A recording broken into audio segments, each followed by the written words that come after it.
پتا ہوتا ہے کہ میں جب ان سے کچھ بات کہوں گا تو ان کے ذہن میں شیطان کیا وسوسے ڈالے گا. قرآن جو ہے نا، قرآن، اس کی ترتیب بہت عجیب و غریب ہے. دیکھیں، دنیا میں جو کتابیں ہم لکھتے ہیں یا پڑھتے ہیں وہ ایک مخصوص ترتیب سے ہوتی ہیں. ایسا ہی ہے نا، اس میں سبجیکٹ ہوتا ہے کہ بھئی جیسے اسلامیات کی کتاب ہوگی تو اس میں نماز کا الگ ٹاپک ہوگا، پھر اس میں نماز ہی کی بات ہوگی، اس میں زکوٰۃ نہیں آئے گی. پھر زکوٰۃ کا الگ ٹاپک ہوگا، پڑوسیوں کے حقوق کا الگ ٹاپک ہوگا. آج کے اسلامیات کی کتابوں میں کوئی اتنی ڈھنگ کی باتیں تو ہوتی نہیں ہیں، بس 2-4 حقوق کی باتیں ہوتی ہیں، ربنا آتینا یاد کرا دیتے ہیں. فقہی مسائل بالکل نہیں ہوتے. تو لیکن جتنی باتیں ہوتی بھی ہیں وہ چیپٹر وائز ہوتی ہیں. لیکن ہم قرآن کو دیکھتے ہیں کہ قرآن کی آپ اس طرح سے فہرست نہیں بنا سکتے کہ نماز پر اللہ نے الگ سورت نازل کی ہو، وہ صرف نماز ہی سے متعلق. زکوٰۃ پر الگ سورت نازل کی ہو ہے بھائی.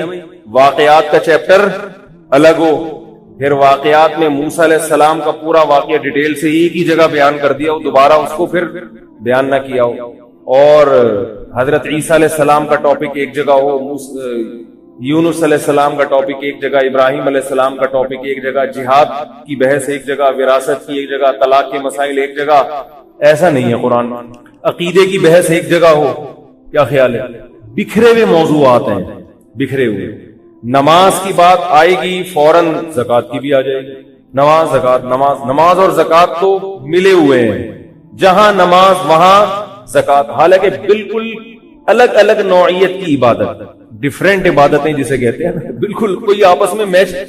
نماز نام ہے وضو کر کے اللہ کے سامنے کھڑے ہونے کا، مخصوص طریقے سے اللہ کی حمد و ثنا، اور دن میں 5 دفعہ. اس کا ٹائم بھی الگ، اس کے فضائل بھی الگ.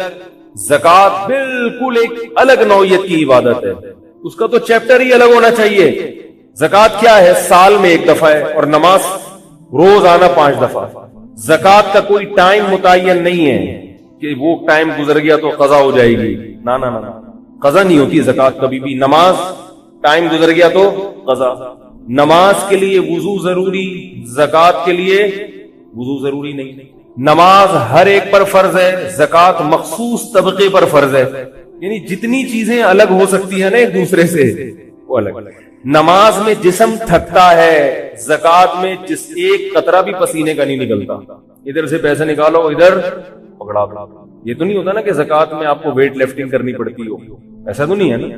بعض دفعہ چیک دے دیتا ہے آدمی زکوٰۃ، کچھ بھی نہیں دیا، ایزی پیسہ ایزی لوڈ کرا دیتا ہے. ایزی لوڈ سے زکوٰۃ نہیں ادا ہوتی، ایزی پیسے سے، یعنی پیسے ٹرانسفر کر دیا. تو کتنا فرق ہے. اور بھی بہت سارے فروق ہیں، مگر قرآن میں جہاں نماز ہے وہیں زکوٰۃ. اور اگر زکوٰۃ کا لفظ قرآن میں صراحتاً نہیں ہے تو جہاں نماز کا لفظ وہاں انفاق فی سبیل اللہ، چاہے وہ زکوٰۃ کے علاوہ کیوں نہ ہو. حتیٰ کہ تہجد کی نماز کا بھی قرآن میں کہیں ذکر آتا ہے تو اس کے ساتھ بھی اللہ تعالیٰ خرچ کرنے کا ذکر لازمی کر دیتے ہیں. قرآن میں آتا ہے نا، تتجافى جنوبهم عن المضاجع يدعون ربهم خوفا وطمعا. ہمارے نیک لوگ رات کو ان کے پہلو ان کے بستر سے الگ ہو جاتے ہیں. وہ کیا کرتے ہیں؟ یدعون ربهم خوفا وطمعا، نماز پڑھتے ہیں اور اپنے رب سے دعائیں مانگتے ہیں جہنم کی لالچ اور جنت کی امید میں. یہ نماز کی عبادت اور دعا کی عبادت ہو رہی ہے. بالکل الگ موضوع چل رہا ہے تہجد کا. ساتھ میں کیا اللہ نے فرمایا؟ وَمِمَّا رَزَقْنَاهُمْ يُنْفِقُونَ، اور جو رزق ہم نے ان کو دیا اس میں سے غریبوں پہ، بولو بھائی، خرچ کرتے رہتے ہیں. بالکل الگ الگ نوعیت کی عبادتیں.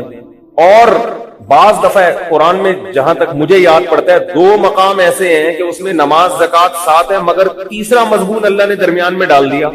وہ تیسرا ان دونوں سے بالکل ہی الگ ہے. جیسے سورہ مفلحون، قد افلح المؤمنون، سورہ مومنون، قد افلح المؤمنون الذين هم في صلاتهم خاشعون والذين هم عن اللغو معرضون والذين هم للزكاة فاعلون. فرمایا کامیاب ہو گئے ایمان والے جو نمازوں میں خشوع کرتے ہیں، خشوع سے نمازیں پڑھتے ہیں. آگے زکوٰۃ کا بیان ہونا چاہیے نا، ہے، لیکن درمیان میں ایک الگ حکم ہے. والذین هم عن اللغو معرضون، لغویات سے بچتے ہیں، زکوٰۃ ادا کرتے ہیں. یا اللہ، اگر نماز زکوٰۃ کا تو چلو ہمیں عادت ہو گئی تھی، نماز ہم فرض کرنے لگے تھے کہ یہ دونوں حکم ایک جیسے ہیں، لغویات سے بچنا تو بالکل ایک الگ نوعیت کا حکم ہے جس کا ان دونوں احکام سے بظاہر کوئی ربط اور کوئی واسطہ نہیں بنتا. اسی طرح قرآن میں سورہ شورى میں بھی نماز اور زکوٰۃ کا ذکر ہے, درمیان میں ایک الگ حکم اللہ نے بیان کر دیا. یہ دو مقامات مجھے جہاں تک یاد پڑتے ہیں, ورنہ قرآن میں نماز زکوٰۃ ہمیشہ ساتھ ہی. حدیث میں بھی ایسے ہی ہے, نماز کا جہاں ذکر وہیں زکوٰۃ کا بھی. حدیث جبریل ہے نا, جبریل علیہ السلام آئے, انہوں نے نبی سے پوچھا کہ مل اسلام, اسلام کیا ہے؟ آپ نے فرمایا ان تقیم الصلاۃ وتؤتی الزکاۃ, کہ تم نماز پڑھو اور زکوٰۃ. آپ صلی اللہ علیہ وسلم نے فرمایا بنی الاسلام علی خمس, اسلام کی بنیاد 5 چیزوں پر ہے. اس میں آپ نے فرمایا نماز اور پھر زکوٰۃ. ایک صحابی نے یہ حدیث کسی کو سنائی, انہوں نے ترتیب بدل دی. انہوں نے جب آگے حدیث سنائی تو انہوں نے کہا کہ نماز, روزہ, زکوٰۃ, حج. صحابی نے ڈانٹ لگائی, فرمایا نہیں, نماز, روزہ, زکوٰۃ, حج نہیں, نماز, زکوٰۃ, روزہ, حج. بہت مشکل ہے بھائی. صحابی الفاظ کو چینج کرنے نہیں دے رہے, حالانکہ حدیث میں یہ جائز ہے کہ آپ بالمعنی روایت کریں. بہت سارے صحابہ نے ایسا کیا, نبی سے کوئی بات سنی تو اپنے مفہوم میں اس کو ادا کیا ہے, یہ جائز ہے, اس کو روایت بالمعنی کہتے ہیں. قرآن کی آیت آپ اپنے مفہوم میں ادا نہیں کر سکتے, اس کو جیسے نازل ہوئی ہے ویسے ہی پیش کرنا پڑے گا.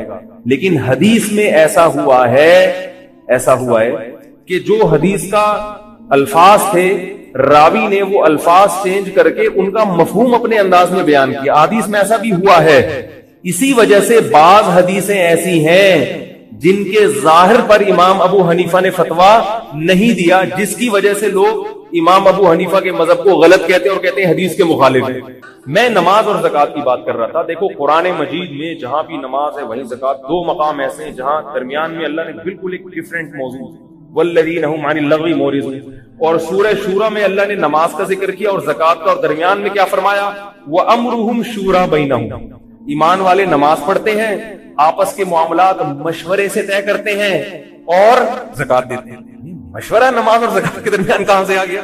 تو اس کی وجہ سے بعض لوگ قرآن پہ اعتراض کرتے ہیں, یار یہ اللہ کا کیسا کلام ہے, اس کی کوئی فہرست ہی نہیں ہے, اس میں کوئی ترتیب ہی نہیں ہے, اس میں نماز اور زکوٰۃ خلط مل چل رہے ہیں. کہیں حج کا بیان آئے گا, موسیٰ علیہ السلام کا قصہ 10-15 جگہ پر ہے, کہیں بھی کمپلیٹ ایک جگہ قصہ نہیں ہے. ایسا کیوں ہے؟ سوال بعض دفعہ لمبا ہوتا ہے اور جواب, یہ بند کرو یار, یہ شور بند ہو گیا, اس کو بند کریں. سوال لمبا اس لیے ہوتا ہے کہ سوال آدھا علم ہے, پتہ ہے آپ, سوال کا سمجھ میں آ جانا یہ آدھا علم ہے. اس کا جواب یہ ہے کہ قرآن حکمت والی کتاب ہے. وہ قرآن اس لیے نازل نہیں ہوا کہ ہم اس کی ترتیبیں چیک کر کر کے خوش ہوں. قرآن کیا کرتا ہے, قرآن چونکہ دلوں کو, بلاغت ہے نا اس میں, بلاغت کہتے ہیں کون الکلامی مطابقا لمقتضى الحال.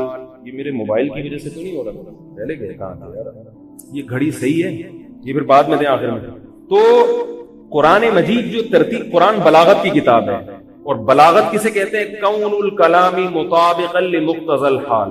کلام ایسا ہو جس سے مخاطب کی حالت کے موافق, یعنی بالکل اس سے میچ کر رہا ہو. اس کی مثال ایسے جیسے آپ کے والد محترم چاہتے ہیں کہ میرا بیٹا نیک بن جائے, صحیح ہے نا, کیا خیال ہے؟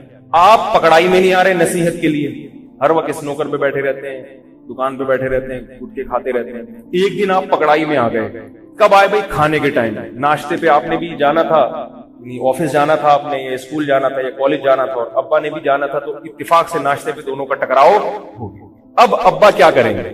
اب ابا کہیں گے بھائی اس بچے کو میں نے انسان کا بچہ بنانا ہے, تو میرا بچہ, لیکن حقیقی معنوں میں یہ کیا بن جائے, دیکھنے میں بھی میرا بچہ لگے.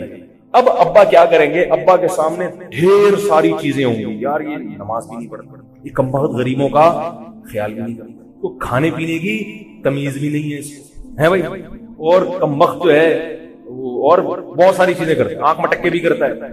اب ابا جب اس کو نصیحت کریں گے, اس نصیحت میں کبھی بھی ترتیب نہیں ہوگی, بلکہ وہ آپ کے چہرے کے ایکسپریشن کو دیکھیں کہ کس بات کا اس پر کتنا اثر ہو رہا ہے, اور اس وقت موقع کے مطابق اس کو کیا کہنا ہے. مثال کے طور پر ابا نے پہلے نماز کا ٹاپک چھیڑا, دیکھو بیٹا آپ کے بارے میں بہت شکایتیں ملتی ہیں کہ آپ نماز نہیں. اب آپ نے کیا کیا کہ کھانے میں جو ہے نا, ابا کی جب نماز کے بارے میں نصیحت چل رہی تھی, آپ نے پلیٹ گھما لی, وہاں سے بوٹیاں ادھر سے گھما کے اپنی طرف کر لی.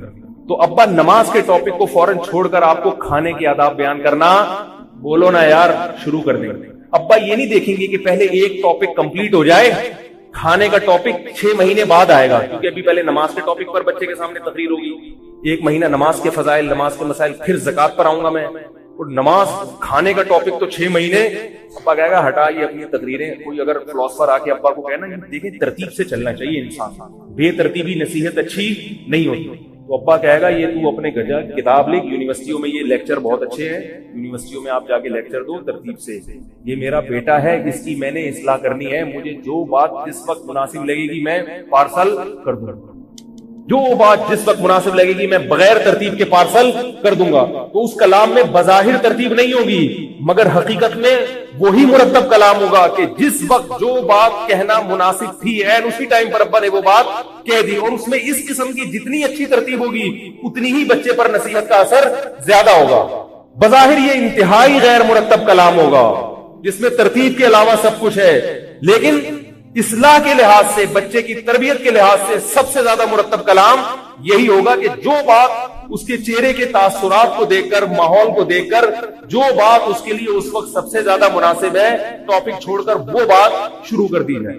مثال کے طور پر ابا جب بیٹے کو کہے گا بیٹا نماز پڑھا کرو، ابا کے ذہن میں آئے گا یار یہ نماز اس لیے نہیں پڑھتا کہ اس کو آخرت کا یقین ہی نہیں ہے، تو ابا نماز کے فوراً بعد کیا چھیڑ دیں گے کہ بھائی دیکھو بیٹا مرنا بھی ہے، ایک دن مرنا بھی ہے، قبر میں بھی جانا ہے۔ ہمارے والد صاحب ہم کو بچپن میں نصیحت کرتے تھے، نماز کے بارے میں بہت زیادہ کہتے تھے، سب بچوں کو بٹھا کے نا، بیٹے بیٹیوں کو بٹھا کے ہمارے والد صاحب نصیحت شروع کرتے تھے۔ کبھی نماز میں سستی ہو جائے نا، ابا ہمارے بہت کلومیٹر گھومتا تھا، نماز کے بارے میں وہ بہت سخت تھے، چھوڑنے نہیں دیتے تھے۔ تو اور فجر کی نماز کے لیے جب اٹھاتے تھے تو میرے بھائی جو اب مجھ سے زیادہ نمازی ہیں، وہ کہیں بیان سن لے بولے یار ہم لوگ کی راز فاش کر، وہ کیا کرتے تھے، سب گھروں میں ایسا ہوتا ہے، وہ تنگ آ جاتے تھے، یار ابا نہیں تھے ابھی تو ہم سوئے ہیں، اور اٹھا دیا۔ تو وہ بعض دفعہ ایسا کرتے تھے، ابا کے سامنے دروازے سے نکلے اور پچھلی گلی سے گھوم کے واپس آ گئے۔ لیکن اب الحمدللہ بہت جلد انہوں نے ابا کی زندگی میں ہی توبہ کر لی تھی، اب پکے نمازی ہیں میرے دونوں بڑے بھائی، کہیں وہ سن لیں تو بولیں گے یہ کیا کر رہا ہے، جھوٹ نہیں بول رہا، واقعی پکے نمازی ہیں۔ لیکن ابتدا میں ایسا ہوتا تھا کہ یہاں سے نکلے اور وہاں سے ابا سمجھے کہ نکل گیا۔ یہ میں اس لیے بتا رہا ہوں اباؤں کو کہ بچوں کی اس قسم کی ایکٹیویٹیز ہوتی ہیں، ابا کو پتہ نہیں ہوتا، اس لیے بار بار میں کہتا ہوں نا کہ بچے زیادہ ہوں تو بہن بھائی ایک دوسرے کی شرارتوں کو سمجھ رہے ہوتے ہیں، پتہ چل رہا ہوتا ہے کیا ہو۔ اچھا یہ بھی ایک بات بتاؤں، میرے بھائی جو ہے نا خود تو یہ کر لیتے تھے، ہمیں نہیں کرنے دیتے تھے۔ ایک دن ہم نے بھی اس معاملے کا یہاں سے جاؤ یہاں سے گھوم کے، انہوں نے بولے کیا کر رہا ہے، جا نماز پڑھنے، شرم نہیں آتی، دھوکہ دے۔ یہ بھائیوں بہنوں کے اندر جذبہ ہے کہ جو برائی ان میں ہوتی ہے وہ کبھی نہیں چاہتے کہ ہمارے دوسرے بھائی بہنوں میں یہ برائی آئے۔ اور دوست میں کیا ہے، جو برائی دوست میں ہوگی وہ چاہے گا کہ اس میں ٹرانسفر ہو جائے۔ اگر وہ چرس پیتا ہے وہ چاہے گا دوست بھی چرس پیے، بھائی چرسی ہے تو کبھی بھی نہیں چاہے گا کہ میرا چھوٹا بھائی بھی چرس پیے، بلکہ وہ شکایتیں لگا رہا ہوگا ابا کو جا۔ اس لیے میں کہتا ہوں بچے دو ہی اچھے والا فلسفہ اچھا نہیں ہے۔ میرے اگر بہن بھائی زیادہ نہ ہوتے، خدا کی قسم آج میں یہاں بیٹھا ہوا نہیں ہوتا۔ کہنے کو تو یہ ہے کہ ابا کے لیے تربیت آسان ہوتی، خدا کی قسم نہیں ہوتی تربیت۔ میں کہیں گٹکے کی دکان میں بیٹھا ہوا ہوتا اگر مجھ سے بڑے بھائی اوپر کے بھائی بہنوں کی تعداد نہ ہوتی۔ سمجھ میں نہیں آ رہی، میرا خیال ہے نہیں آئے گی تو رہنے دو۔ کیا بات کر رہا تھا میں؟ ہاں میں جب ممبر پہ نہیں ہوتا نا تو میں سوچتا ہوں آج بیان کیا کروں گا، جب بیٹھتا ہوں تو سمجھ میں نہیں آتا کہ ختم کیسے کروں اس کو، میں ٹاپک کو سمیٹوں کیسے۔ اللہ تعالیٰ کی طرف سے اتنی چیزیں دماغ میں آنا شروع ہوتی۔ تو اب دیکھو باپ جو ہے نا، باپ بچے کی تربیت کے لیے غیر مرتب کلام کرے گا، وہ نماز کی بات چھیڑتے ہی ساتھ میں جنت جہنم پہ آ جائے، اس کو ذہن میں آئے گا میرے بچہ جو ہے نا یہ کہے گا کہ نماز ابا یہ تو ساری شروع سے ہی لوگ کرتے آئے ہیں، تو وہ پھر آخرت کے تصور، ہمارے ابا جو نصیحت کرتے تھے نا ہمیں نماز، پھر فوراً کہتے ہیں یہاں کرامن کاتبین بیٹھے ہوئے ایک ایک چیز لکھ رہے ہیں۔ اب نماز اور کرامن کاتبین کے ٹاپک میں کوئی جوڑ ہے؟ بظاہر تو نہیں، یہ تو آخرت کا عقیدہ ہے، لیکن ڈرانے کے لیے بھائی یہ میں ہر وقت نگرانی نہیں کر سکتا، مگر فرشتے بیٹھے ہوئے نگرانی کرنے کے لیے۔ تو باپ کی نصیحت اولاد کے لیے اس میں جیسے ترتیب نہیں ہوتی، مگر پھر بھی وہ بہت مرتب کلام ہوتا ہے۔ ایسے ہی خالق کائنات جب انسانوں کو نصیحت کرتا ہے اس میں بھی وہ مصنوعی ترتیب نہیں ہوتی، ہوتی ہے ترتیب، مگر وہ جو اللہ نے ہماری ہدایت کے لیے جس ترتیب کی سلیکشن کی ہے۔ اب قرآن نماز زکوٰۃ کا بار بار ذکر ساتھ ساتھ کیوں کرتا ہے؟ اس لیے کرتا ہے کہ بظاہر ترتیب نہیں ہے لیکن حقیقت میں بہت ترتیب ہے۔ اللہ نے جہاں بھی اہل جنت کی صفات بیان کی تو 2 صفت، نماز پڑھتے ہیں زکوٰۃ دیتے ہیں۔ کیوں؟ اس لیے کہ جب آپ کسی سے محبت کرتے ہیں تو محبت ثابت کرنے کے لیے 2 قسم کی قربانیاں دینی پڑتی ہیں آپ کو، ایک جسمانی اور دوسری مالی، ورنہ آپ کا محبت کا دعویٰ کوئی بھی نہیں مانتا. آپ ابا کو دعویٰ کرتے ہیں ابا مجھے آپ سے بہت محبت, آئی لو یو مائی ڈیڈی, ابا میں آپ سے بہت محبت کرتا ہوں. بوڑھے ابا ہیں اور آپ کہہ رہے ہو ابا مجھے آپ سے بہت محبت. ابا کہتے ہیں ٹھیک ہے 1 گھنٹہ میرا پاؤں دبا دو. اب اس میں جسمانی خدمت ہے نا, ٹائم بلاک کر دیا آپ نے, دوستوں کو ٹائم دیا ہوا تھا, دکان پہ رش تھا, کسٹمر بیٹھے ہوئے ہیں. اب اگر اس موقع پر آپ کہو ابا میں اپنی دکان نہیں چھوڑ سکتا, پیسے لے لو مجھ سے, 1 گھنٹے کے لیے نوکر رکھ لیتا ہوں کرائے پر, اس کو میں 500 روپے دے دوں گا, وہ آپ کے پاؤں دبا دے گا, ابا میں اپنی دکان پہ جو رش ہے وہ نہیں چھوڑ سکتا. یا ابا 1 گھنٹے تک اپنے آپ کو بلاک کر کے بیٹھوں, حالانکہ میرا تو فیس بک کا ٹائم ہے, ابھی تو میرے گٹکے کا ٹائم ہے, ابھی تو اسنوکر کا ٹائم ہے, میں اپنے ٹائم کو اس طرح سے بلاک کروں اور پھر یوں کر کے ہلتا رہوں, دباتا رہوں, میری انگلیوں میں درد ہو جائے گا, پسینہ نکلے گا, دیکھ نہیں رہے کتنی گرمی ہو رہی ہے. ابا یہ سب چیزیں برداشت کرے گا؟ کوئی واقعی عذر ہو تو ٹھیک ہے, ایمرجنسی ہو, ورنہ گٹکے میں اور وہاں بیٹھنا ہے اور ادھر بیٹھنا ہے اور دکان پہ رش ہے کسٹمر. ابا کہے گا بیٹا یہ تیرے بازو میں جو قوت ہے, آج تو دکان پہ بیٹھا ہے, بزنس کر رہا ہے, ساری میری وجہ سے. اگر میں نے تجھے کہہ دیا 1 گھنٹہ پاؤں دباؤ, میں سارا دن تھوڑی کہتا ہوں کہ دباؤ. تو سعادت کی بات ہے کہ پاؤں دباؤ, مجھے پیسے نہیں چاہیے. ایسے موقع پر بات کیا کہے گا, یہ رکھ اپنے پاس پیسے. اور سعادت مند بیٹا کوئی نوکر بھی آئے گا نا, نوکر جس کو پیسے دیے ہوں گے, ایسے موقع پر کہے گا تو پیسے بھی لے لے لیکن یہاں سے تشریف لے جا, یہ خدمت مجھے خود کرنے دے. تبھی میں کہتا ہوں ماں باپ کو غسل خود دیا کرو, اللہ کے بندو عیدی سینٹر کو پیسے دے کے نہ کروایا کرو. یہ بڑی بے شرمی کی بات ہے, خدا کی قسم. جس باپ نے ساری زندگی پالا, اس کی باڈی کو ہاتھ لگاتے ہوئے تمہیں گھن آ رہی ہے مرنے کے بعد, کس قدر. یہ تو سب سے بڑی سعادت کی بات ہے کہ اس وقت مرنے کے بعد اس کو اپنے سینے سے لگاؤ. آخری خدمت ہے یہ جسمانی, اس کے بعد جسمانی خدمت نہیں ہو سکتی. مالی ہو سکتی ہے صدقات, ہو جسمانی نہیں ہو سکتی. یہ آپشن کیوں ضائع کرتے ہو جسمانی خدمت کا؟ کوئی بھی آئے بولا نہیں بھائی یہ تو آخری خدمت ہے یار باپ کی. قبر میں اپنے ہاتھوں سے اتارو, قبر میں بھی اس کے گورگن کے حوالے کر دیتے ہیں, دور کھڑے ہوئے دیکھ رہے ہوتے ہیں, وہ اتار دے تیرے کو پیسے مل جائیں گے. مٹی اپنے ہاتھوں سے ڈالو. کس قدر بدبختی کی بات ہے. میں کبھی قبرستان جاتا ہوں, بیٹا کھڑا ہوا تماشا دیکھ رہا ہوتا ہے. کیا تربیت کی ہے والدین نے اپنے بچوں کی کہ اب قبر میں نہیں اتارا جا رہا تم سے, غسل نہیں دیا جا رہا تم سے, تمہیں گھن آ رہی ہے میت سے. اسی طرح بیٹیوں کو چاہیے کہ ماں کو خود غسل دیں. تو جسمانی خدمت کیے بغیر محبت کا دعویٰ قبول نہیں ہے. ٹائم بلاک کرنا پڑے گا, جسم کو تھکانا پڑے گا. اسی طرح مال خرچ کیے بغیر بھی والدین آپ کو محبت کا دعوے کو قبول نہیں کریں گے. اب کیا ہوا, آپ جسمانی خدمت تو کر رہے ہیں, صبح شام ابا کے پاؤں دبا رہے ہیں, ایک دن ابا نے آپ سے 500 روپے مانگے تو آپ کے پسینہ نکلنا شروع ہوا اور جوتوں میں بھر گیا. سمجھ آ رہی ہے؟ تھوڑی دیر میں آپ پسینے سے تیرتے ہوئے نکلے ہیں. بولے ابا پاؤں دبا لو سارا دن, اللہ کا واسطہ پیسے نہ مانگو, یہ خون پسینے کی کمائی ہے. اللہ کا واسطہ پیسے نہ مانگو, یہ خون.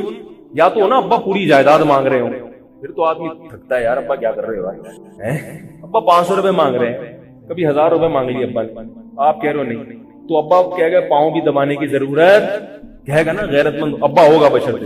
اگر نہیں ہو رہا ہے اس کا مطلب اللہ خیر کرے, یا تو وہ بیچارہ مجبور ہے اولاد کے ہاتھ, نالائق اولاد کے ہاتھ. تو جیسے ابا اور اماں, ماں کا بھی یہی حساب ہے, پیسے بھی خرچ کرنے پڑتے ہیں یہ بتانے کے لیے کہ میں آپ کا بچہ ہوں, اور جسم بھی ٹائم دینا پڑتا ہے. بیائی نہیں. اسی طرح اللہ سے جب تک محبت کے دعوے میں ہم سچے ثابت نہیں ہوں گے, اللہ نیک لوگوں کی فہرست میں داخل نہیں کرے گا. اور اللہ نے اس کے لیے کیا کہا, سب سے زیادہ جو جسم کھپایا جاتا ہے, ٹائم ہمارا لگتا ہے, وہ نماز میں لگتا ہے. اور دوسری چیز اللہ کی راہ میں, اللہ کو تو دے نہیں سکتے نا, تو اللہ کی مخلوق کے مدارس پہ مساجد پہ, تو اللہ نے یہ ربط بیان کر دیا جو بظاہر ربط نہیں ہے. بتا دیا کہ جنت میں جانا ہے تو میری محبت میں جسم بھی کھپانا پڑے گا. اب فوراً جسم کھپا کے ہمارے ذہن میں آئے گا اچھا یار چلو سستے میں جان چھوڑ گئی, اللہ فوراً فرمائے نا پیسے بھی دینے پڑیں گے. تو اللہ ہماری نفسیات سے آگاہ ہے. جیسے باپ بچے کو سمجھا رہا ہوں نا, بیٹا تو مجھ سے محبت کا دعویٰ کرتا ہے, بیٹا کہے گا ہاں ٹھیک ہے بیٹا میرے پاؤں دبایا کر. اب بیٹا تھا کنجوس, بیٹا کہے گا یار سستے میں جان چھوڑ گئی, شکر ہے پاؤں دبا کے کافی. اب فوراً ابا سمجھ جائے گا چہرے کے تاثرات سے کہ یہ خوش ہو رہا ہے, اس لیے کہ یہ پیدائشی کنجوس ہے.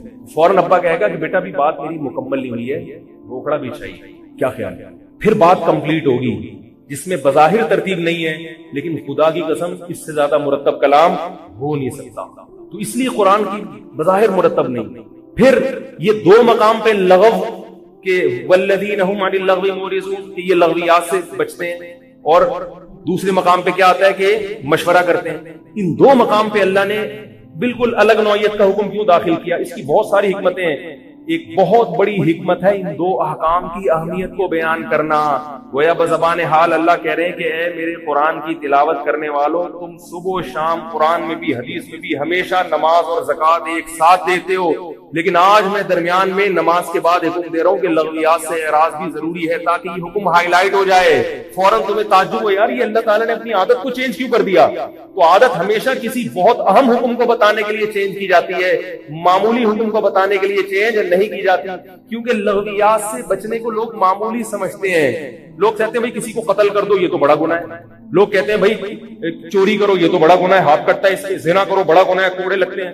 فضول ٹائم ضائع کرو، فضول چیزوں میں وقت برباد کرو، اس سے کیا ہوتا ہے؟ مکروہ ناپسندیدہ ہے. تو اللہ نے نماز اور زکوٰۃ کے درمیان ڈال دیا تاکہ ایک دم تمہارے 14 طبق روشن ہو، تم تھوڑا سا ہلو. یار یہ بالکل قرآن کی ترتیب آج بدل کیوں گئی ہے؟ تو تمہارے ذہن میں آئے گا کہ لغویات سے بچنا معمولی حکم نہیں ہے.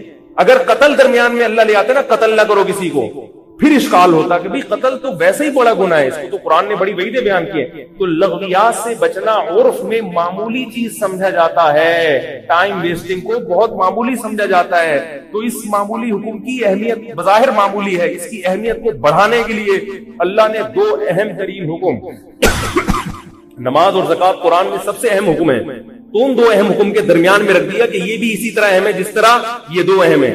اسی طرح مشورہ کر کے فیصلہ کرنا، اس کو بھی لوگ معمولی سمجھتے ہیں، اس کو دین کا حصہ ہی نہیں سمجھتے. لوگ کہتے ہیں بھائی ماں باپ کی خدمت بہت بڑی عبادت ہے اور اللہ آپ کا بھلا کرے، کسی کا دل کو خوش کرنا بڑی عبادت ہے، صدقہ کرنا بڑی عبادت ہے، روزے رکھنا بڑی عبادت ہے. کوئی اہم فیصلہ کرنا ہو تو مشورہ کرنا بھی بہت ضروری ہے. اگر قرآن نے ایسے ہی حکم دے دیا ہوتا تو ہم کہتے ہیں اللہ تعالیٰ نے ہماری خیر خواہی میں ایک گویا کہ ہمیں کہہ دیا کہ یہ بھی کر لیا کرو. تو اللہ نے کیونکہ انسان کی طبیعت ایسی ہے کہ وہ بعض دفعہ کسی حکم کے جنس کو دیکھ کر، حکم کی ماہیت کو دیکھ کے یہ کہتا ہے کہ یہ اہم نہیں ہو سکتا.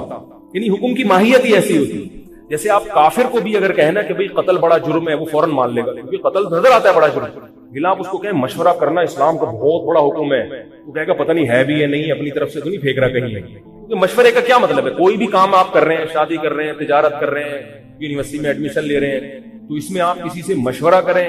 اول تو یہ مذہبی حکم سمجھا ہی نہیں جاتا، اس کو تو ہم اپنا دنیاوی حکم سمجھتے ہیں، کیونکہ دنیا کے داری کا کام. تو قرآن مشورے کی اہمیت بتانے کے لیے کہ یہ ہلکا نہیں ہے، نماز اور زکوٰۃ کے درمیان میں رکھ رہا ہوں، تو اس کو بھی کیسے گویا کہ نماز اور زکوٰۃ ہی کی طرح ہے. استخارے کو نہیں رکھا قرآن نے درمیان میں، کس کو رکھا ہے؟ مشورے کو. آج استخارے کو زیادہ اہمیت دی جاتی ہے، مشورے کو کم. آپ نے کہیں نکاح کرنا ہے، مشورے میں طے ہوا یار بہت سوٹیبل رشتہ ہے، رات کو خواب میں استخارے کے بعد اس کے خلاف آ گیا تو آپ ریجیکٹ کر دیتے ہیں. اس کا مطلب آپ استخارے کو مشورے پر. تو یہ بھی حکمت تھی قرآن کا بیان کرنا کہ مشورے کی اہمیت زیادہ ہے، استخارے کی کم ہے. بم ہے بندوق سے سمجھ میں نہیں آ رہا ہے بھائی. لوگ کس کی اہمیت زیادہ دیتے ہیں؟ استخارے.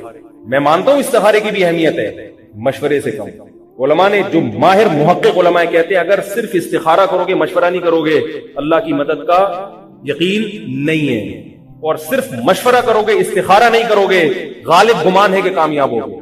مشورہ بھی کرو، استخارہ بھی کرو، پھر کام ہو. لیکن استخارہ وہ نہیں جو آج کل ٹوپی ڈرامہ استخارہ چل رہا ہے. استخارے پر میرا شارٹ کلپ ہے، مفتی طارق مسعود استخارہ لکھیں گوگل پہ، وہ پھر وہ والا استخارہ جو قرآن و سنت سے ثابت ہے، اس میں خواب کا کوئی تصور نہیں ہے، اس میں انتظار نہیں کرنا پڑتا استخارے کے بعد نکلے گا کیا. مشورہ کرو، احتیاطاً استخارہ کر کے کرو وہی جو مشورے میں آ رہا ہے. نہیں آئی بات. استخارے میں کوئی سگنل نہیں ملے گا کہ کرنا ہے، یہ پوزیٹیو نیگیٹو کچھ بھی نہیں ہوتا. دعا ہے، دعا میں تھوڑی کوئی سگنل ملتا ہے. استخارہ اللہ سے مشورہ تھوڑی ہے، دعا ہے. تو اب ایک اشکال کسی کو ہوگا کہ حدیث میں تو آتا ہے ما خاب من استخارہ، جو استخارہ کرتا ہے کبھی خائب و خاسر نہیں ہوتا. اور مفتی صاحب کیا کہہ رہے ہیں، مولوی صاحب یعنی میں کہہ رہے ہیں کہ صرف استخارے پر اکتفا کرو گے تو نقصان کا خطرہ ہے. نہیں یہی بات اگر مشورہ نہیں کیا. وجہ اس کی یہ کہ کبھی بھی کسی ایک حدیث کو دیکھ کر فیصلہ نہیں کیا جاتا. حدیث کا مطلب ہے کہ جو استخارہ کرتا ہے بشرطے کے کام کرنے سے پہلے ان تمام قواعد کو پورا کر چکا ہو جو قرآن و سنت میں دوسرے مقام پہ وارد ہوئے ہیں. ان قواعد کو پورا کرنے کے بعد جو استخارہ کرے گا وہ اور خائب و خاسر نہیں ہوگا. نہیں یہی بات سمجھ میں. جیسے حدیث میں آتا ہے نا کہ جس نے یہ نیکی کی وہ جنت میں جائے گا، بعض لوگ کہتے ہیں اچھا ہم تو یہ نیکی کر لیں گے. اس کا مطلب کیا ہے کہ بشرطے کہ وہ کام بھی نہ کیے ہو جو جہنم میں جانے کا ذریعہ بنتے ہیں, کیونکہ پلس مائنس ہوگا نا قیامت کے دن.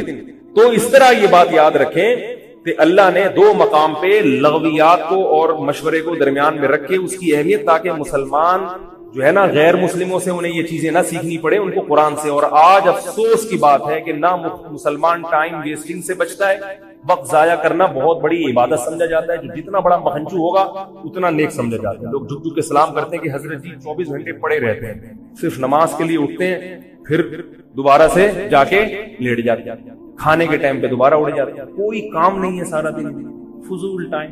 فیس بک پہ بیٹھے ہیں تو بیٹھے ہی ہیں, پوری راتیں کالی ہو جاتی ہیں. اور فیس بک پہ کام کیا ہے, السلام علیکم, وعلیکم السلام, اور جی چلیے سے, اور سنا کیا ہو رہا ہے, کیا چائے پی رہے ہو, اچھا یار تم نے. خواتین کی یہ باتیں ہوتی ہیں, اور بہن کیا بنایا تھا. میت پہ بھی عجیب عجیب باتیں کرتی ہیں خواتین. ایک خاتون میت پہ گئی, جو خواتین بیان سن رہی ہیں ان کے علاوہ بات کر رہا ہوں بار بار. خواتین جو ہے نا میت پہ جب جاتی ہیں نا, ایک دوسرے کے دوپٹے چیک کر رہی ہوئی ہیں. تو خاتون گئی میت پہ رو رہی ہیں, ہائے مننے کے ابا دنیا سے چلے گئے, ہائے اللہ بہت اچھے تھے, جلدی چلے گئے. بہن کے دوپٹہ کہاں سے خریدا تم نے, ہائے اللہ بہت برا ہوا. وہ میت کی جو بیوہ ہے وہ کہہ رہی ہاں بولٹن مارکیٹ سے خریدا تھا, بہت اچھے تھے, بہت اچھے تھے.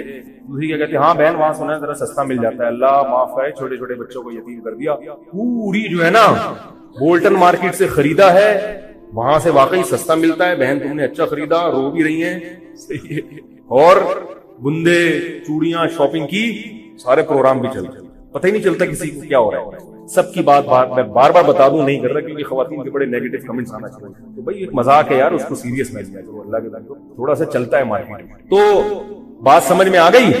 تو مشورہ, اچھا یہ بات یاد رکھو, تو قرآن و سنت سے کیا پتہ چلتا ہے کہ مشورہ بہت ضروری ہے, لیکن کرنی وہی ہے جو اپنی سمجھ میں آ رہا ہے. اور مشورہ اس کے ماہرین سے لینا ہے, مجھ سے نہیں لینا. اللہ کے بندو مجھے فون کر کے کہہ رہے ہیں کہ میں جناب وہ MBA کر لوں یا وہ ایم فل کر لوں.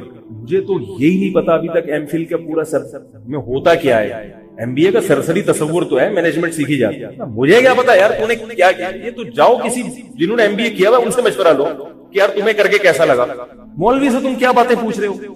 ٹائم تبھی میں لوگوں کو ملاقات کا ٹائم نہیں دیتا, پتہ نہیں کیا پوچھے گا مجھ سے بیٹھ کے. ہمارے حضرت فرماتے تھے مجھ سے جب کوئی ملنے آتا ہے تو میں اسے بولنے نہیں دیتا, خود ہی بولنا شروع کر دیتا ہوں. ہم نے پوچھا کیوں, کہتے ہیں مجھے ڈر ہوتا ہے پتہ نہیں کیا بولے گا یہ. کیا بولے گا, خود ہی بول کے اس کو چلا دو یہاں سے. تو کیا مجھ سے پوچھ رہے ہوتے ہیں کہ وہاں میں شادی کر لوں. بھائی مجھے کیا پتا ہے یار, آپ اپنے رشتے داروں سے پوچھو, ابا سے پوچھو, اما سے پوچھو. تو مشورہ جس سے مشورہ لیا جاتا ہے وہ اس فیلڈ کا ماہر ہونا چاہیے اور آپ کا خیر خواہ ہونا چاہیے. وہی 2 نمبر ہے. وہی آپ کی دودھ کی دکان ہے, جس ایریے میں آپ دودھ کی دکان کھول رہے ہیں وہاں پہلے سے ایک آدمی کی دودھ کی دکان ہے, اسی سے جا کے مشورہ لے رہے ہو, یار میں دکان کھول لوں. وہ تو یہی کہے گا نہیں کھول بھائی, یہاں تو میرا کاروبار ٹھپ ہو رہا ہے بھائی. اس لیے کہ اس کو ڈر ہوگا کہ بھائی تم میں آ گیا تو میں کیا یہاں پہ میں تیل بیچوں گا پھر. تو مشورہ لینے سے پہلے کسی سے مشورہ لے لو کہ کس سے مشورہ لوں میں, آج کل کے لیے ضروری ہے. ہاں یہ مشورہ آپ مجھ سے لے لیں کہ حضرت میں یہ کام کرنا چاہتا ہوں تو میں مشورہ کس سے لوں, اس میں آپ کو بتا دوں گا یہ کام کا مشورہ آپ کو فلاں. سوچتے ہی رہتے کہ چلو 5 نمازیں پڑھنا ثواب ہے تو پرسوں سے پڑھیں گے. اللہ نے ایسی فرض کی ہے کہ زمین آسمان ادھر سے ادھر ہو جائے, سفر میں ہو, حضر میں ہو, بیماری میں ہو, خوشی میں ہو, غم میں ہو, یہ نہیں چھوڑنی.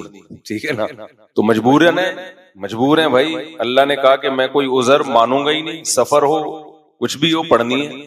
ہم پہ ڈال دی جاتی کہ ٹینشن میں ہو تو چھوڑ دو, خوشی میں ہو تو پڑھ لو. تو ہم تو یہی سوچتے رہتے ہیں ابھی تھکاوٹ ہے, آج رات دیر سے سویا ہوں تو فجر میں اٹھ گئے تو نیند پوری نہیں ہوگی, تو ایسا کریں گے 11 بجے پڑھ لیں گے. یہی سوچتے رہتے ہیں. اللہ میاں نے کہا کہ رات دیر سے سو, جلدی سو, یہ تمہاری ٹینشن نہیں ہے, یہ تمہاری ٹینشن ہے, یہ میرا مسئلہ نہیں ہے. میں نے کہہ دیا فجر کا مطلب فجر ہے, ظہر کا مطلب ظہر ہے, عصر کا مطلب عصر ہے. ابھی ہم امریکہ گئے نا تو جہاز جاتے ہوئے سورج کی سمت میں جا رہا ہوتا ہے, تو ایک نماز بھی نہیں آئی راستے میں. ہم نے ظہر پڑھ تو لی لیکن نہیں بھی پڑھتے تو امریکہ پہنچ کے بھی مل جاتی, کیونکہ سورج کے ساتھ ساتھ چل رہے ہیں. واپسی پہ مخالف آ رہے ہیں تو ٹھکا ٹھک نمازیں آ رہی ہیں. اب جب ٹھکا ٹھک نماز آ رہی ہے, ایک نماز کا ٹائم, فوراً دوسری نماز, فوراً تیسری نماز, فوراً چوتھی نماز, فوراً 5ویں نماز. اور اللہ نے فرض نماز میں کہا ہے کہ کھڑے ہو کے پڑھو, قبلے کی طرف پڑھو. یہ ممکن نہیں ہے تو پھر مجبوراً بیٹھ کے پڑھو, لیکن فرض نماز پھر بعد میں لوٹانی چاہیے, کیونکہ فرض نماز اصل میں قیام بھی فرض ہے اور قبلہ رخ ہونا بھی فرض ہے.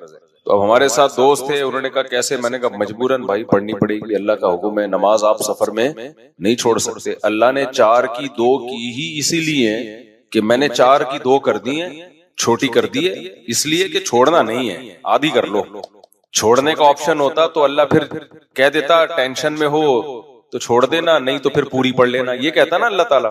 اب جب نماز کا ٹائم آیا, ہم نے کہا بھائی نماز پڑھنی ہے, تو وہ نماز میں جہاز میں جگہ کہاں دیتے ہیں. خیر ہم نے ریکویسٹ کی تو جگہ آگے, انہوں نے کہا آگے جا کے پڑھ لو. تو ہم نے کیا کیا, ہم نے کہا بھائی آج کل ایک ایپ آ رہی ہے جو لوگ جہازوں میں سفر کرتے ہیں, اس کا نام ہے حلال فری کر کے کچھ ہے, نام بھول گیا میں, بڑا زبردست نام ہے, آپ لوگ نوٹ کر لیں, وہ کبھی جہاز میں سفر ہو نا, حلال ٹرپ, یہ ایپ ڈاؤن لوڈ کر لیں اپنے موبائل میں. اور اگر ڈاؤن لوڈ نہیں ہو رہی تو ڈائریکٹ گوگل پہ بھی سرچ کی جا سکتی ہے, حلال ٹرپ گوگل پہ لکھیں تو وہ ایک ویب سائٹ آ جائے گی, وہ کھولیں, وہ آپ سے مانگے گا جہاز کے ٹائمنگ کیا ہے, کدھر سے کدھر جا رہا ہے, کیا تاریخ ہے, آپ اس میں ڈالیں گے, ٹھک کر کے وہ بتا دے گا کہ آپ کی جو گھڑی میں اس وقت ٹائم ہو رہا ہے اس کے مطابق فجر کتنے بجے, ظہر کتنے بجے, عصر کتنے بجے, مغرب کتنے بجے, عشاء کتنے بجے, اور اتنے بجے قبلہ کہاں ہوگا, اتنے بجے قبلہ جہاز میں کس سمت میں ہوگا. بڑی خاندانی ایپلیکیشن ہے, تو وہ آپ جیسی ڈالیں گے ٹھک کر کے, تو ایک گھڑی آپ ایسی رکھیں جو چینج نہ ہو ٹائم اس کا.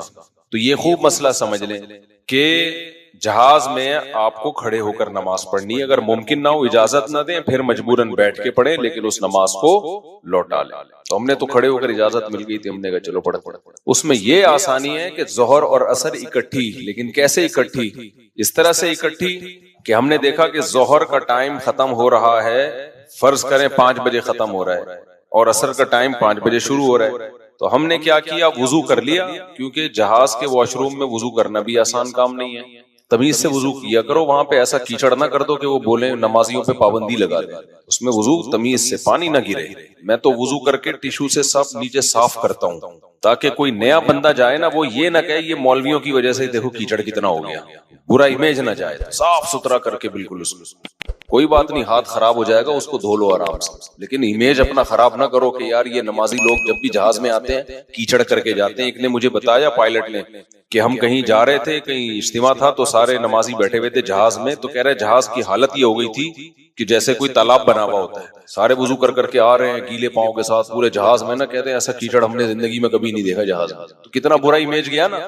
تو اس لیے صفائی ستھرائی کر کے ان کو لگے کہ کوئی بات نہیں یار, اگر یہ وضو کر بھی لیتے ہیں تو واش روم میں ذرہ برابر بھی گندگی نہیں ہوتی, صاف ستھرا کر کے نکلو باہر. اس بیان ابھی شروع کروں گا, لیکن یہ بھی ضروری بات ہے تاکہ جہازوں میں بھی نمازوں کا اہتمام کریں. اللہ کو نماز بہت زیادہ محبوب بھی ہے, اور اللہ کے ہاں جتنی ویلیو نماز کی ہے نا, اتنی کسی حکم کی نہیں. اللہ نے نہیں چھوڑی ہے. میں نے دیکھا ہے لوگ جہازوں میں نمازیں گول کر رہے ہیں, ٹرینوں میں نمازیں گول کر رہے ہیں, شاپنگ میں نمازیں. ہو بھائی میدان جنگ میں اللہ کہہ رہا ہے, میدان جنگ میں کہ نہیں, اگر تم میدان جنگ میں کھڑے ہو کر پڑھ سکتے تو پیدل پڑھ لو, سواری پہ پڑھ لو.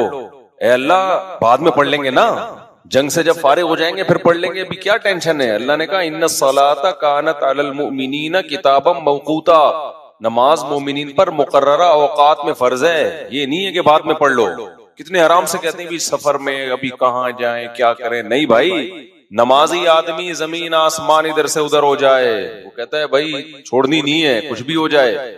آج نمازی بھی نمازی نہیں رہے ہیں. تو ہم نے یہ ضرور کیا کہ اس میں وضو بہت مشکل کام ہے, تو اس میں پھر ہم نے یہ کیا کہ بھائی 5 بجے جیسے اپلیکیشن سے پتہ چل گیا شافی وقت کے مطابق 5 بجے ظہر قضا ہو رہی ہے, تو بھائی 4:45 پہ یا 4:50 پہ ہم نے ظہر پڑھ لی, قبلہ رخ کھڑے ہو کر 2 رکعت پڑھی ہے. تھوڑی دیر میں عصر کا ٹائم ہو گیا, اسی وضو سے عصر نمٹا لی. سمجھتے ہو؟ تو یہ اس طرح سے نبی صلی اللہ علیہ وسلم نے نمازوں کو سفر میں جمع کیا ہے. اور یہ جو حدیث ہے نا جس میں آتا ہے نبی صلی اللہ علیہ وسلم نے بغیر کسی عذر کے سفر کے نمازیں اکٹھی پڑھی ہیں ظہر عصر کی, تو اس کا بھی یہی مطلب ہے. ایسے اکٹھی نہیں ہے کہ ظہر کو قضا کر دیا ہو یا عصر کو ظہر کے ٹائم پہ پڑھ لیا ہو, ورنہ پھر یہ جو آیت ہے حافظوا علی الصلوات والصلاۃ الوسطی, نمازوں کی حفاظت کرو خصوصاً عصر کی نماز کی, پھر اس کا مطلب کیا ہو گیا؟ اس کا تو پھر مطلب ہی نہیں بنتا کوئی. تو حدیث کی وہ تشریح کی جائے گی جو قرآن سے میچ کر رہی ہو. تو اس طرح سے پھر مغرب عشاء بھی ایسے پڑھ سکتے ہیں آپ. مغرب کو ڈیلے کر دیا, عام حالات میں یہ مناسب نہیں ہے, نبی صلی اللہ علیہ وسلم کا معمول نہیں تھا، لیکن کبھی کبھار کوئی عذر ہو تو اس طرح سے ڈیلے کیا جا سکتا ہے. تو مغرب کو تھوڑا ڈیلے کیا عشاء کے قریب. صحیح بخاری کی حدیث ہے، اس میں حضرت عبداللہ بن عمر نے اسی طرح جمع کیا ہے کہ مغرب پڑھی، تلبث یسیرن، تھوڑی دیر ٹھہرے، پھر عشاء پڑھ لی. تو اس سے پتہ چلتا ہے کہ جن حدیثوں میں آتا ہے اکٹھی پڑھی ہے تو ان کا یہ مطلب ہے جو بخاری میں بیان. خیر ابھی یہ ٹاپک نہیں ہے، کیونکہ لوگ کہتے ہیں کہ یہ لوگ حدیثوں کو نہیں مانتے، حدیثوں میں تو 2 نمازیں اکٹھی پڑھنے کا ہے. ہم مانتے ہیں اکٹھی، لیکن اکٹھی کا مطلب کیا ہے؟ تو خلاصہ یہ کہ کسی قیمت پہ بھائی نماز قضا بولو مت کرو. دیکھو بار بار ایک بات بیان کرتا ہوں، اللہ کے حکم میں آسانی ہے، لچک نہیں ہے. کیونکہ دنیا میں کوئی بھی قانون ساز اپنے قانون کو ہلکا نہیں سمجھتا. دنیا میں جو بھی حکومت ہوتی ہے قانون بنائے اور یہ کہے کہ یہ لازم ہے، اس کے بعد پھر وہ لازم نہ کرے، اور تو اس کا مطلب خود اپنے قانون کی ویلیو کو وہ ڈی ویلیو کر رہی ہے نا. یہی مطلب ہو گیا نا. دنیا میں کوئی یہ نہیں کرتا، تو اللہ قانون بنائے اور کہے کہ یہ فرض ہے، سفر میں بھی فرض ہے، حضر میں بھی فرض ہے، پھر اللہ کہ چلو میں نے کہہ تو دیا، باقی تمہاری مرضی. نا نا نا نا نا نا، صحیح ہے، اللہ نے کہہ دیا اب ہے تو ہے، اب آپشنل نہیں ہے. رمضان کے بار بار میں بتاتا ہوں نا، روزے میں مزدور کو بھی روزہ رکھنا پڑے گا، کتنی سخت گرمی ہو، کیونکہ اللہ نے قانون بنا دیا. بھائی بیماری میں سفر میں چھوڑ سکتے ہو، اس کا مطلب تیسرا کوئی عذر نہیں ہے، رکھنا پڑے گا. تو اس لیے جو فرائض ہے نا، واجبات فرائض، اس میں اللہ کے قانون آسان ضرور ہے، لچکدار نہیں ہے. جب ہے تو ہے. اسی میں ایک اور مسئلہ آ گیا عدت کا. کسی عورت کے شوہر کا انتقال ہو جائے، اللہ نے قانون بنا دیا، آسان قانون بنایا. زمانہ جاہلیت میں بہت مشکل تھا. جب کسی عورت کے شوہر کا انتقال ہوتا تھا تو زمانہ جاہلیت میں عورت 2 سال عدت گزارتی تھی. کتنی؟ 2 سال. اور اس 2 سال میں وہ میلی کچیلی رہتی تھی. یہاں تک بھی بعض روایات میں آتا ہے اس کی جگہ کو گندا رکھا جاتا تھا، مینگنیاں لا کے ڈال دی جاتی تھی گند میں رہے. اسلام نے اس حکم کو ختم کیا. یہ ظلم ہے عورت کے اوپر. اللہ نے حکم دیا 4 مہینے 10 دن بس، اور اس میں میلی کچیلی نہیں رہے گی، نہائے دھوئے، بس زینت اختیار نہیں کرے گی، زیور نہ پہنے، خوشبو کا استعمال نہ کرے، زینت اختیار نہ کرے، باقی نارمل رہے، گھر سے باہر نہ نکلے. وہ ایک صحابیہ نے نبی صلی اللہ علیہ وسلم سے اجازت چاہی کہ بھئی 4 مہینے 10 دن میں یوں کر لوں، میں فلانی جگہ چلے جاؤں. آپ نے فرمایا اللہ تعالیٰ نے تمہیں یہ آسانی دی ہے کہ وہ زمانہ جاہلیت کا حکم اللہ نے منسوخ کر دیا، اب اتنی آسانی دے دی، تو اب اس حکم کو فالو کرنا پڑے گا. اب آج کل خواتین کیا کرتی ہیں، شوہر کی ڈیتھ ہوئی، جو دیندار نہیں ہے ان کی تو بات ہی نہیں کر رہا نا، ان کی نظر میں تو عدت بدت کی کوئی 2 ٹکے کی حیثیت ہی نہیں ہے، وہ تو اس کو دقیانوسی حکام سمجھتی ہیں. لیکن جو دیندار ہیں وہ بھی بھائی، وہ ڈیتھ ہوئی، شوہر کا چہرہ دیکھنے کے لیے جا رہی ہیں ہسپتال، پھر وہ فلانے کے کام سے جانا ہے تو آج فلانے کے کام سے جانا ہے، تو آج یوں کرنا ہے، آج یہ کرنا ہے، یہ فلانے پورشن میں چلی جاتی ہوں، ماموں کے گھر جا کے عدت گزار لیتی ہوں. بھائی اللہ تعالیٰ نے جو عدت کے حکام دیے ہیں، شوہر کی ڈیتھ ہوتے ہی عورت کی عدت بولو شروع. اور عدت میں 2 کام لازمی ہیں، گھر سے نہیں نکلنا ہے، زینت اختیار نہیں کرنا. اب اس میں لوگ ہمیں تنگ کرتے ہیں، یار وہ چہرہ دیکھنے جانا چاہتی ہے ہاسپٹل میں. بھائی شوہر کو گھر لے آؤ، اگر بیوی نے اپنے شوہر کو دیکھنا ہے میت کو گھر لے آؤ. عورت نہیں روڈ پہ آ سکتی، جنازے کی چارپائی کے پیچھے پیچھے جا رہی ہوتی ہے گھر سے باہر نکل کے، پھر اللہ کو غضب آئے گا. جب میں نے ایک آرڈر دے دیا ہے اس کو ہلکا کیوں لے رہے ہو؟ عیادت کے لیے نہیں جا سکتی، وہ سمجھ رہے کہ بھئی فلاں بیمار ہے تو چلو میں عیادت کے لیے چلی جاؤں، فلاں کی ڈیتھ ہو گئی چلو میں تعزیت کے لیے. حج ختم ہو جاتا ہے اس سے. حج کی کتنے مسئلے آتے ہیں، عورت نے حج کی درخواست دی ہوئی ہے، نام آ گیا، حج پہ جانے کی تیاری ہو گئی، شوہر کا انتقال ہو گیا. اب جس دن جانا ہے 4 مہینے تو ہو جائیں گے، 10 دن رہ جائیں گے. تو ہم کہتے ہیں بھائی 10 دن کیا، 1 گھنٹہ بھی رہ گیا ہونا 4 مہینے 10 دن ہونے میں، آپ کو 1 گھنٹہ پہلے بھی نکلنے کی اجازت نہیں. بے شک حج ضائع ہو جائے کوئی بات نہیں، حج کینسل ہو جائے، کیونکہ حج کی فرضیت پہ عدت مقدم ہے. حج اگلے سال بھی ہو سکتا ہے، عدت تھوڑی ہو سکتی ہے.